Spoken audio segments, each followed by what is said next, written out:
Welcome back to BCN news. Quantum technology భవిష్యత్తులో అత్యంత కీలకమైనదని, ఇది సాంప్రదాయ కంప్యూటర్తో సాధ్యం కాని వేగవంతమైన డేటా భద్రత వంటి అంశాల్లో ప్రధాన భూమిక పోషిస్తుందని, భవిష్యత్తులో విద్యార్థులందరూ దీనిలో ప్రావీణ్యం పొందేందుకు కృషి చేయాలని Bhimavaram SRKR engineering college secretary and correspondent సాగి రామకృష్ణ నిశాంత్ వర్మ విద్యార్థులకు సూచించారు. ఆంధ్రప్రదేశ్ ఉన్నత విద్యామండలి జాతీయ స్థాయిలో నిర్వహిస్తున్న అమరావతి క్వాంటమ్ వ్యాలీ హాక్థాన్ 2025లో భాగంగా కళాశాల స్థాయిలో జరిగే హాక్థాన్ పోటీ గురువారం కళాశాలలో ప్రారంభమైంది. ప్రారంభ కార్యక్రమానికి technology centre head doctor N Gopalakrishnamurthy అధ్యక్షత వహించారు. ఈ సందర్భంగా కళాశాల director doctor M Jagapathiraju, principal doctor KV Muralikrishnaraju మాట్లాడుతూ కళాశాల స్థాయిలో ఎంపికైన 2 టీములు సెప్టెంబర్ 10న కళాశాలలోనే జరిగే గోదావరి జిల్లాల రీజనల్ సెంటర్లో జరిగే సెమీఫైనల్స్లో పాల్గొంటారన్నారు.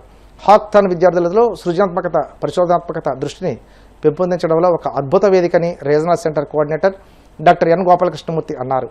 కళాశాలకు చెందిన 25 బృందాలలో 150 మంది విద్యార్థులు ఈ పోటీలో పాల్గొంటున్నట్లు regional coordinator doctor P Ravikiran Varma చెప్పారు.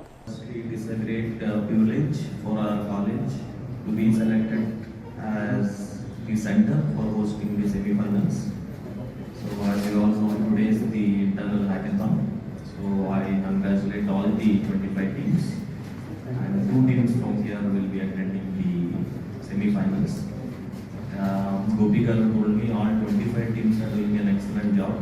Continue doing this and we will have many more opportunities like this. College is recognized as a semi-final center for both the East Godavari and West Godavari states.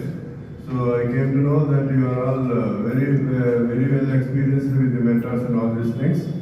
And on this occasion I also congratulate our judges who are going to play a vital role in deciding on all these things. So all the best and do very well and try to get a good name and fame to SRK. Really it is a wonderful opportunity to all of you and for our college to host semi-finals Amaravati Quantum Valley Hackathon 2025. Actually this on the quantum technology, the hackathon is again conducting by our state government. That is again one of its kind in the entire country. Again hosting a semi-finals to our college, it is a wonderful opportunity for the college, for all of you. In this regard, actually coming forward 25 teams, it is a wonderful things from your side. I think you have learned and you do your level best.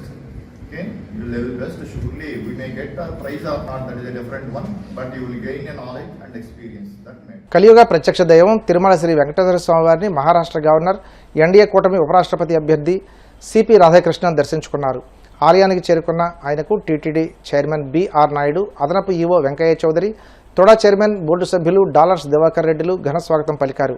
VIP విరామ సమయంలో స్వామివారి సేవలో పాల్గొని మొక్కులు చెల్లించుకున్నారు.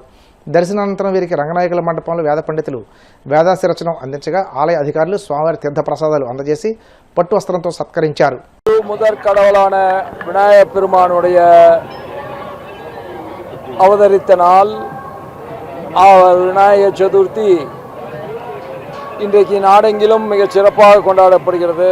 பக்த கோடிகள் அனைவருக்கும் எங்களுடைய மனமார்ந்த விநாயகர் சதுர்த்தி வாழ்த்துக்களை தெரிவித்துக் கொள்கின்றோம்.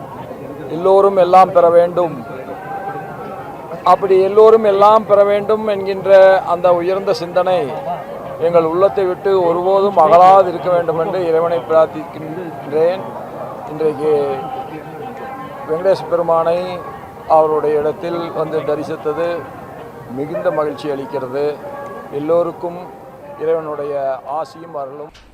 నాడు తెలుగుదేశం ప్రభుత్వం పెంచిన విద్యుత్ భారాలకు వ్యతిరేకంగా రాష్ట్ర వ్యాప్తంగా వామపక్షాల ఆధ్వర్యంలో విద్యుత్ ఉద్యమం సాగిందని, ఆ ఉద్యమం అప్పటి తెలుగుదేశం ప్రభుత్వం ఉక్కుపాదం మోపిందని సిపిఎం రాష్ట్ర కార్యదర్శి వర్గ సభ్యులు బి బలరాం అన్నారు. పశ్చిమ గోదావరి జిల్లా భీమవరం ప్రకాశం చౌక్లో వామపక్షాల ఆధ్వర్యంలో నాటి అమరవీరులను స్మరించుకుంటూ కార్యక్రమం నిర్వహించారు. పెంచిన కరెంటు ఛార్జీలు తగ్గించాలని, స్మార్ట్ మీటర్లు రద్దు చేయాలని, అదానీ ఒప్పందాలు రద్దు చేయాలని, కూటమి ప్రభుత్వం ప్రజలకు ఇచ్చిన హామీలను అమలు చేయాలని నినాదాలు చేశారు. ఈ సందర్భంగా బలరాం మాట్లాడుతూ ఆనాడు తెలుగుదేశం ప్రభుత్వం ప్రజలపై చేసిన దాడికి 10 ఏళ్ల పాటు అధికారానికి దూరమైందన్నారు. విద్యుత్ ఛార్జీలు పెంచడానికి అనంతరం వచ్చిన ప్రభుత్వాలు భయపడ్డాయని అన్నారు. కానీ గత ప్రభుత్వం, నేటి ప్రభుత్వం విచ్చలవిడిగా ఇంధన ట్రూ ఆఫ్ ఛార్జీల పేరుతో భారాలు మోపడమే కాకుండా కేంద్ర ప్రభుత్వ ఉచ్చులో పడి అదానీ కంపెనీతో ఒప్పందం చేసుకుని ప్రజలను తాకట్టు పెట్టే ప్రయత్నం చేశాయన్నారు. ఒక ప్రక్క నిత్యావసర సరుకుల ధరలు, పెట్రోల్, డీజిల్, గ్యాస్ ధరలు విపరీతంగా పెంచిన పాలకులు మరో ప్రక్క విద్యుత్ భారాలు మోపుతున్నారని, దీనికోసం మరొక విద్యుత్ ఉద్యమం తప్పదని హెచ్చరించారు. బషీర్బాగ్లో మరణించినటువంటి అమరులకు ఈరోజు మనం ప్రతిజ్ఞ 25వ వర్ధంతి సందర్భంగా చేస్తా ఉన్నాం. విద్యుత్ ఉద్యమ అమరవీరులారా, ఉమ్మడి రాష్ట్రంలో ప్రపంచ బ్యాంకు ఆదేశిత ప్రభుత్వ విధానాల పోరాటంలో ప్రజల కోసం పునఃప్రాయంగా ప్రాణాలర్పించిన మీకు జోహార్లు.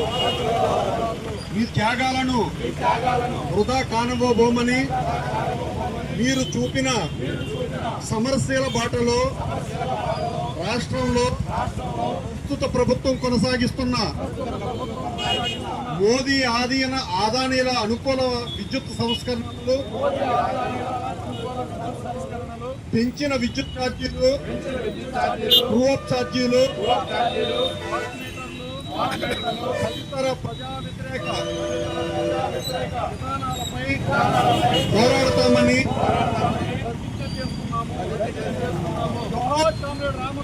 విష్ణువర్ధన్ రెడ్డి బాలస్వామి, బాలకృష్ణ రామకృష్ణ విష్ణువర్ధన్ రెడ్డి. సాధిస్తాం అమరుల ఆశయాలను, సాధిస్తాం అమరుల ఆశయాలను. ఈరోజు రాష్ట్ర వ్యాప్తంగా విద్యుత్ అమరవీరులకి నివాళులర్పిస్తూ వారికి ఘనంగా జోహార్లు అర్పిస్తూ ఈ రాష్ట్రంలో రాష్ట్ర ప్రభుత్వం విద్యుత్ ఛార్జీల్ని ఉపసంహరించుకోవాలి, పెంచినవి స్మార్ట్ మీటర్ల బిగింపును మానుకోవాలని కోరుతూ వామపక్షాల ఆధ్వర్యంలో పెద్ద ఎత్తున ఈ కార్యక్రమాలు జరుగుతున్నాయి. పశ్చిమ గోదావరి జిల్లా కేంద్రమైనటువంటి భీమవరంలో ఈ రోజున వామపక్షాల ఆధ్వర్యంలో ఈ ప్రతిజ్ఞా కార్యక్రమం, నిరసన కార్యక్రమం జరుగుతున్నాయి. సరిగ్గా 25 సంవత్సరాల క్రితం ఉమ్మడి ఆంధ్రప్రదేశ్లో ఆనాటి తెలుగుదేశం ప్రభుత్వం దారుణంగా పెంచినటువంటి విద్యుత్ ఛార్జీలను ఉపసంహరించాలని కోరుతూ వామపక్షాల ఆధ్వర్యంలో మహోద్యమం సాగింది. లక్షల మంది ప్రజలు నెలల తరబడి ఈ విద్యుత్ ఛార్జీల వ్యతిరేక ఉద్యమంలో ధైర్య సాహసాలతోటి పాల్గొన్నారు. ఆనాటి తెలుగుదేశం ప్రభుత్వం రాష్ట్రంలో ఉవ్వెత్తున నడుస్తున్నటువంటి ఉద్యమాన్ని చూసి విద్యుత్ ఛార్జీలను ఉపసంహరించుకోవాల్సింది పోయి ఆ రోజున విద్యుత్ ఉద్యమం మీద ఉక్కుపాదాన్ని మోపింది. రాష్ట్ర వ్యాప్తంగా లాఠీ ఛార్జీలు, నిర్బంధం, అరెస్టులు, ఆఖరికి అసెంబ్లీ దగ్గర నిరాహార దీక్ష చేస్తున్నటువంటి శాసనసభ్యుల మీద కూడా లాఠీ ఛార్జీకి ఆ రోజున 2020వ సంవత్సరం ఆగస్టు 28న హైదరాబాద్లో బ్రహ్మాండమైనటువంటి నిరసన కార్యక్రమం శాంతియుతంగా జరుగుతుంటే ప్రభుత్వం దుర్మార్గంగా కాల్పులకి ఒడిగట్టింది. ఆ కాల్పుల్లో వామపక్షాలకు చెందినటువంటి విష్ణువర్ధన్ రెడ్డి, బాలస్వామి ప్రాణత్యాగం చేశారు, ప్రాణాలు కోల్పోయారు. ఆ రోజు జరిగినటువంటి తీవ్రమైనటువంటి లాఠీ చార్జీలో గాయపడినటువంటి సత్తెనపల్లి రామకృష్ణ 10 రోజుల తరువాత ఆసుపత్రిలో మరణించారు. వందలాది మందికి లాఠీ గాయాలని, తలలు పగిని, కాళ్ళు విరిగినాయి, చేతులు విరిగినాయి, తుపాకీ గుళ్ళు దూసుకుపోయినాయి. ఆనాటి ఉద్యమానికి సాక్షి ఈ రోజున ఇక్కడ కూడా ఉన్నారు జక్కవశెట్టి సత్యనారాయణ గారు, ఈ జిల్లాకు చెందినటువంటి రమణ గారు, నారపల్లి రమణ గారికి కూడా ఆ రోజున తీవ్రమైనటువంటి లాఠీ దెబ్బలు తగిలి, తలలు పగిలి, బుల్లెట్లు కాళ్లలోంచి దూసుకుపోయినాయి. అంతటి దుర్మార్గానికి ఆ రోజున ప్రభుత్వం కూరుకుంది.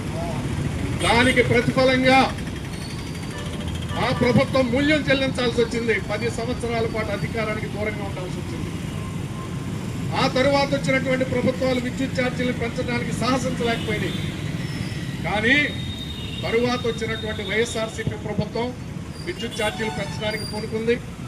ఇప్పుడు మరలా తిరిగి తెలుగుదేశం ప్రభుత్వం ఆనాటి ఉద్యమానికి సంబంధించినటువంటి గుణపాఠాలు నేర్వకుండా ఈ రోజున మళ్ళా విద్యుత్ ఛార్జీల్ని అనేక రూపాల్లో గత వైఎస్ఆర్సీపీ ప్రభుత్వం ట్రూ-అప్ ఛార్జీలతో పెంచిన ఛార్జీలు, ఇంధన సర్దుబాటు ఛార్జీలతో పెంచిన ఛార్జీలు, సర్వీస్ ట్యాక్స్ పేరుతో పెంచిన ఛార్జీల్ని అదే చెప్పులో కాలు కడిగి ఈ రోజున తెలుగుదేశం కూటమి ప్రభుత్వం కూడా దారుణంగా ఈ ఛార్జీలు పెంచింది. ఈ ఛార్జీల్ని ప్రజలు భరించలేకపోతున్నారు. ఒక తప్ప ఆచరణలో మీరు మీ విధానాలన్నీ ఒకటిగానే ఉన్నాయి. ఇప్పటికైనా ఆ స్మార్ట్ మీటర్ల తగ్గింపుని ఉపసంహరించుకోవాలని డిమాండ్ చేస్తున్నాం. అవినీతికర ఒప్పందాన్ని రద్దు చేయాలని డిమాండ్ చేస్తున్నాం. లేని పక్షంలో వామపక్షాలు భవిష్యత్తులో మరో విద్యుత్ ఉద్యమానికి పోరాటానికి సన్నాహం అవుతాయి. దానికి ప్రభుత్వాలే బాధ్యత వహించాల్సి ఉంటుంది. ఇప్పటికైనా చంద్రబాబు గారు, పవన్ కళ్యాణ్ గారు ఈ ఆలోచనలు పునరాలోచన చేయాలని కోరుతున్నాం. ఈ విద్యుత్ ఉద్యమంలో పాల్గొంటున్నటువంటి ప్రజానీకం అందరికీ కూడా చేతులెత్తి వామపక్షాల తరఫున నమస్కరిస్తూ మరో విద్యుత్ వార్తలు ముగించే ముందు ముఖ్యాంశాలు మరోసారి. జిల్లా కలెక్టరేట్ను భీమవరంలోనే నిర్మించాలి. Deputy speaker triple-are PSC chairman Ramanjaneyulu మాటలు ప్రజల్ని తప్పుదోవ పట్టించేలా ఉన్నాయి. శాసనమండలి చైర్మన్ మోషన్ రాజు. రేపు విశాఖకు సీఎం చంద్రబాబు రాక పర్యటన వివరాలు వెల్లడించిన టీడీపీ రాష్ట్ర అధ్యక్షుడు Gajuwaka MLA Palla Srinivas. Amaravati quantum valley hackathon 2025లో భాగంగా ఎస్ఆర్కేఆర్ ఇంజనీరింగ్ కాలేజీలో కాలేజీ స్థాయిలో హాక్థాన్ పోటీలు ప్రారంభించిన సెక్రటరీ అండ్ కరస్పాండెంట్ సాగి నిశాంత్ వర్మ.